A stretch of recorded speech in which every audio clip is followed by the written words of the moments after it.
You have to sometimes step out, and it's like sometimes especially when you started, you want it to be everything, macromanage everything. Sometimes like once you do that, you just burn out. You don't have to do it alone.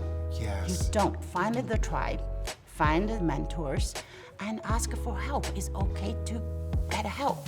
I think a lot of struggle ourselves and just do it everything, manage, trying to do this, try to do that. There's a better way to do it. Find the tribe who have the same peer, and you can really talk out and find the mentors. They can really help you to avoiding some pitfalls, to see it further, and that's super helpful.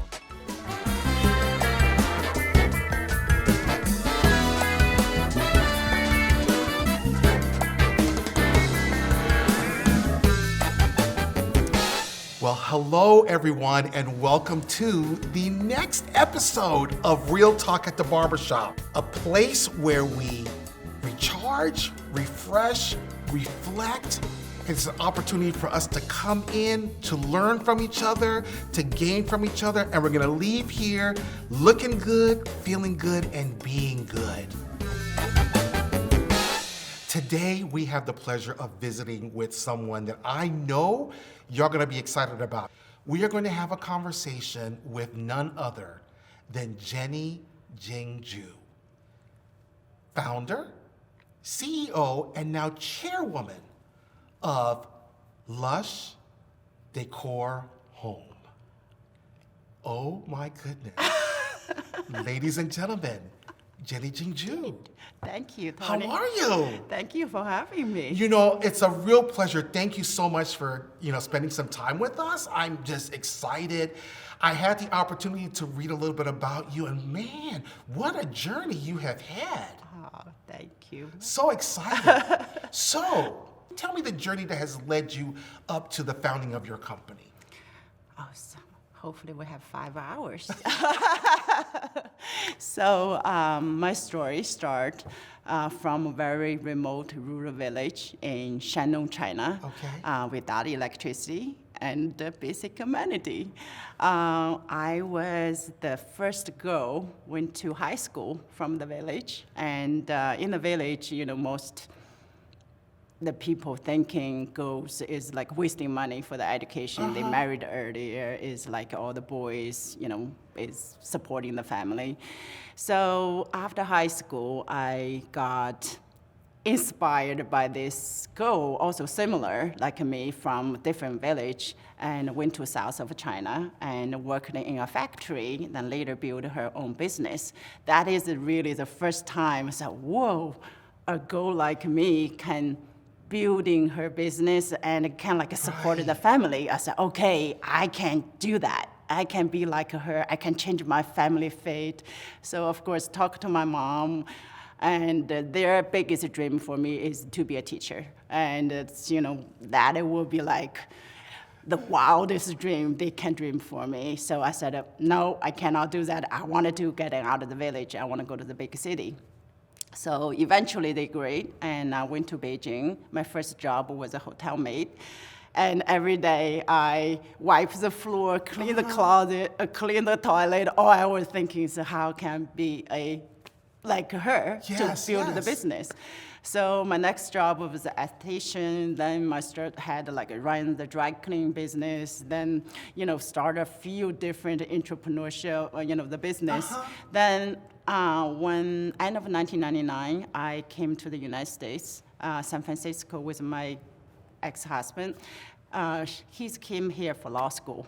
I didn't speak English. Wow. So my first job was a nanny, and to take care of baby Olivia. I always joking that was the best job I had because baby Olivia doesn't speak English either. So for the year and a half, we moved to New York, and I got this, I watched one wedding in Central Park. I said, oh my God, that wedding dress is so beautiful. At that time, I don't know what I needed to do, what I wanted to do. And I said, I wanted to be a fashion designer because I read the story of the very one, with all these beautiful wedding dresses. So, oh my God, she's Asian, she's 40. I was like, end of 20 at that time. I said, you know what, it's not too late to be a fashion designer. So I have to go to the school. So I applied for Fashion Institute of Technology and went there. And they said the fashion design major was full. You had to wait for another 6 months. I said, ma'am, I'm already 28. I cannot wait for another 6 months. So anyway, so they told me there's a home textile design major was open.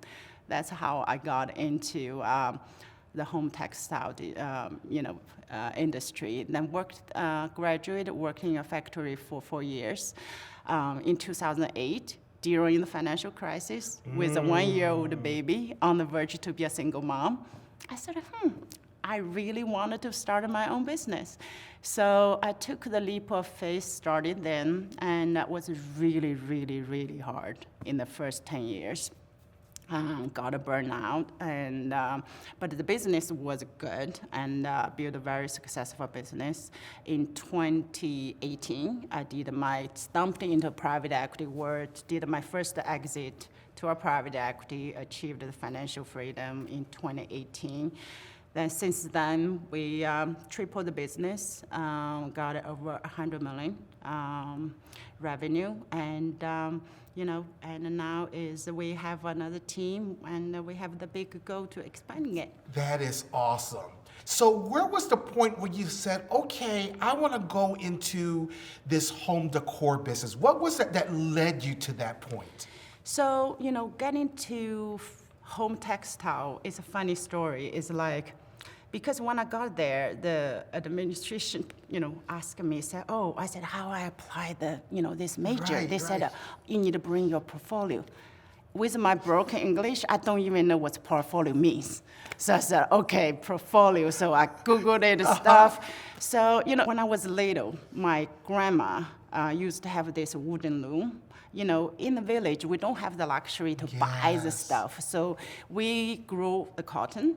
We pick the cotton. I remember the cotton crop is really high. I was little. You had to go when you had to hand picking each cotton. Right. I used to be in that, like each row. Wow. You cannot even see me. Then my grandma would be fluff it, and then we, make it into a thread, and then she wove on the loom. Yes. So that's like, I thought, wow, I love this. So I said, okay, I'm gonna make my own portfolio. So I went to, at that time, there's a store called Paint on Canal Street. I got filled up with all the basket, like the papers, color pencils, swatches, and I did my own portfolio.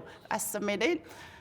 I got accepted. Wow. So that's the first step. Got into, home textile design. Then, that's one way when I started 2008 is because at that time when you Google online, it's really boring.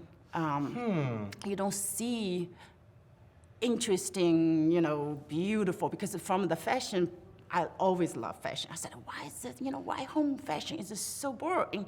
So that's kind of what I said, I'm gonna start in something is design beautiful home textile product like bedding, drapery, decorative pillows, and we're selling through e-commerce marketplace. And that's how it started. That's how it started. Yes. In my industry, most of the business is like, you design, a presentation, you talk to the customer, then they like it, you make into a production bulk ship order. Sure. That's usually what they do. But at that time, I feel like, wow, because 2008, the financial crisis really hit hard to a lot of the customers, the stores. They don't really want to open the more, vendors. They have a lot of inventories, but online, not so many. If I remember at that time, they said, can you only produce for the online? I said, okay, same thing in my industry. Nobody want to do that. So it's like I said, I remember talking to someone in the industry, said, oh my God, you will never make that work because you have to design your own thing. You have to inventory yourself. Yes. You have to drop ship one order at one piece at a time. How are you gonna make money? So I said, okay, if nobody want to do it, there must be a huge market opportunity. So I did the first, I remember first design with this idea from the wedding dress. the bedding has like probably hundreds different bulbs on the top. It looks like a wedding dress. We put it online. It's sold out. Wow. It's just like I think people craving online with Right. something unique. So that's really give us the confidence. So from there, we just exploded from like, we used to have this almost a garage in the back, and we don't have anything, no ERP, no nothing. And I usually, like, end of the day, I go to the warehouse and get the order with a high heel, all these like boxes like mountains. So you have to ship in the bottom. When you catch the box, drop off, you slip the label, and then you should, chuck it into the UPS FedEx. I love it. That's how, we started. Oh, that is really awesome. So let's talk a little bit about being a business owner. But not just a business owner and an entrepreneur, but a woman business owner and entrepreneur. There are probably some very unique challenges that you have to deal with. I think there's so many, but one of them I feel like, for me, and I think it's for a lot of like the women business owners, is we try to be the best of everything. The best mom, best wife, best life partner, best business leader. Is like, nobody can do that. And that's kind of like, in the beginning, I feel I have so much guilt. I have to go to overseas to travel. My son was like, barely like 1 or 2 years old. Yes. And it's like, I just feel, oh my God, I'm the worst mom, when I come back, it feels like bigger, all this, like, the guilt. Yes, and it's just like, actually, when you think about it, like, you need to take a village to make this work. Right. You just have to ask for help. And, what I feel one of the challenges really for the women uniquely is to try to be everything. And that is really, nobody can do that. Nobody. Right. Yeah. So with that in mind, what advice would you give to other entrepreneurs, in particular women entrepreneurs, as they go into their own journey? What's the biggest piece of advice that you think you could give them? I feel like the one thing they have to know is you don't have to do it alone. Yes. You don't. There's a lot of, find the tribe, find the mentors, and ask for help. It's okay to get help. I think a lot of us is just struggle ourselves and just do it everything, manage trying to do this, try to do that. There's better way to do it. Yes. And there's a lot of women like that struggling, and then find the tribe. Then you will realize is that loneliness is so damaging. Is Yes. You feel like, find the tribe who have the same peer. We are so excited to be partnering with Walmart Business because Walmart Business is all about helping people live better. In this case, it's all about helping businesses live better. So you should check out Walmart Business. Go to business.walmart.com and see what Walmart Business is able to offer.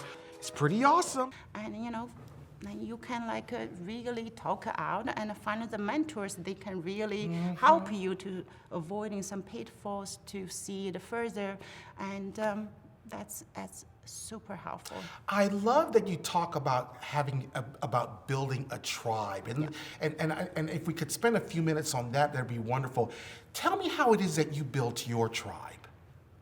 So that is I wish I did earlier. The first 10 years is I got so burned out. I remember at one point I got this heart attack. I just it's just everything, just the business expanding, Right. the personal life is crumbling. And I remember one day I just getting upstairs, I just fall back. I don't even know how long I woke up. It's just oh my God, I said, I cannot live like this.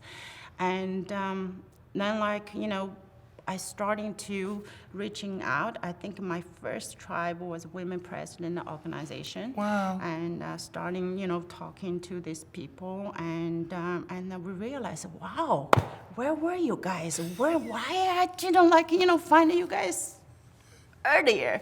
And, later with enterprising women and also with a lot of different, the organizations really, you can talk to them, you share the stories. Yes. And then when you share the stories, it's like, you say, wow, for example, I did with when I was, when I started the business, I had a business partner because I have no idea in a foreign language, you couldn't even speak, they always joking, I'm speak Chinglish, but it's just like, I don't even know how to register the business or the stuff. So I got a partner, I was very naive, and, the second year, I didn't give him what he asked, and then one day he came to my office, started reading my termination letter, said I was fired. I was kicked out from my own company, and called the police, and has to escort me out, and overnight you suddenly lost everything, lost your dream, lost your company, and also be threatened to be deported as an immigrant. So it's like at that time, you just feel, oh my God, you feel you're in the darkest time. Then I shared this story, and it's like there's probably a few of them have the similar, one way or another, the different story.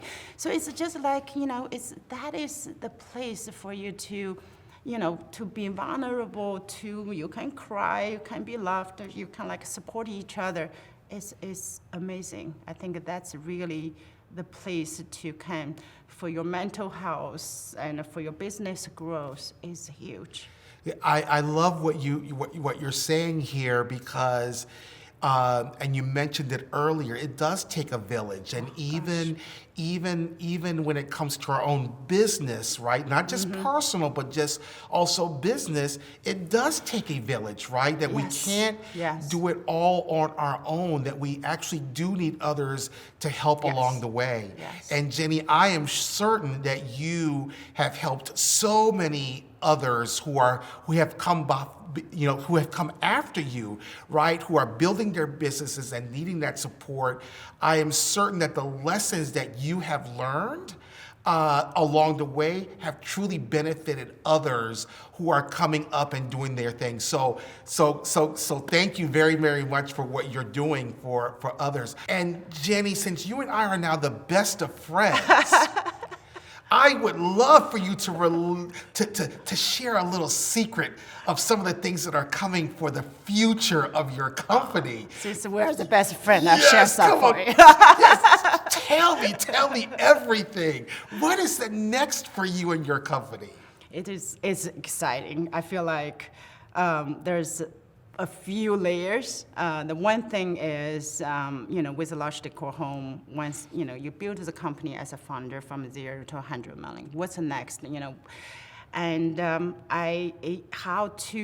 it's a process how to, from a founder to getting a CEO in place and how to working together. So I have been really learning in the last few years, and finally I found my partner in crime, and Dr. Paula Prady, and she's amazing. She's now 7 weeks into as a CEO of the company, and because our goal is to build the digital AI empowered the company, and so we have so much things in place, and our goal is to build the $1 billion profit revenue in the next 5 years. It's not a really, the things really excite me every day, getting out of the bed. It's not just feel like, okay, you can setting a successful business. And it's really, me and Paula always say, she's from Italy. Okay. And we said, we want to show the world how 2 girls and 2 immigrants and 2 women leaders to dream and to build this huge business, and we empower other women goals, see how far they can build. So is it beyond just the business? Is it is serving as a role model and a mirror dream for the others. Another thing is still cooking. I love it. My book called the Dream Weaver. It's just almost finished. And my goal is really, it's not just publishing the book. I wanted to build this media platform, use this book to, really from what I learned, the journeys, because it's not just showcase, how successful, how financially or this. It's really wanted to, to telling them is like from good, bad, ugly. It's not just this tons of struggle. It's real. So this way, is when people, especially the women, when they can see, wow, that's if she can do it, if that girl from that village without electricity can building the business to be here today to achieve financial freedom and to be, welcome to the Hall of the Fame with the enterprising women. Everybody can do it. Oh, I love it. So that's really that's the why I'm so passionate. I feel like I have a purpose to champion for the girls and the women and to really define the odds and redefine the obstacle and how to leading, there's an inspired life for a lot of girls and women. And I'm also building, there's a private foundation and the same thing to give back to the girls and women and how to help them to achieve their dream. There's a saying, if I dream only including me, I'm not dream big enough. I want to including a lot of girls and women to dream with me together. Oh. So it's very exciting. I love it. I love it. Jenny, what an awesome conversation. I'm so glad that you came to visit us here at the barbershop, where again, it's all about having great conversation and leaving the conversation better than how we came in. I am personally inspired by you and your story. And I want to thank everybody who joined us today for this conversation. I hope that you all enjoyed this conversation with Jenny. I know that I did. We've learned so much from Jenny about building a tribe, about really believing in dreams, and more importantly, that our dream must be bigger than ourselves, which is totally, I love that. If my dream only is about me, then I'm not dreaming big enough. And so I'm going to remember that, Jenny. I'm going to remember that my dream is bigger than me.